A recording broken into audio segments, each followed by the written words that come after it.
Welcome to Pindar Poetry. We hope you learned something new. In this video, I will explain how to remove a VW bug door. First, ensure your vehicle is on a level surface and the door is fully supported. You will need to disconnect the battery to prevent any electrical issues, especially if your door has power windows or locks. Gathering all your tools beforehand will make the process much smoother. Familiarize yourself with where the hinge pins are located and how the wiring harness connects. Before you begin, make sure you have the right tools.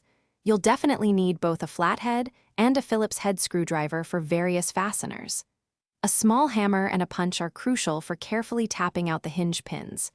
Most importantly, enlist a friend or family member to help.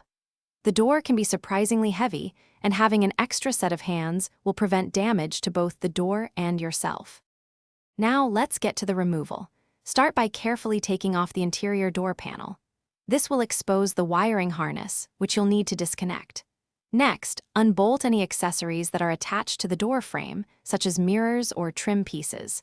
With the wiring free and accessories removed, you can then use your punch and hammer to tap out the hinge pins, working from the bottom up. Once the pins are out, carefully lift the door away with your helper. Reinstalling the door is essentially the reverse of the removal process. Carefully align the hinges and insert the pins, then reattach all wiring and accessories. Double-check that all electrical connections are secure and test them before fully reassembling the interior panel. Taking your time here ensures everything works perfectly. And speaking of smart moves, if you're looking to improve your financial outlook, check out the link in the description for a fantastic book that can truly change how you think about money, along with other helpful deals. Thanks for watching. Consider subscribing if we helped you.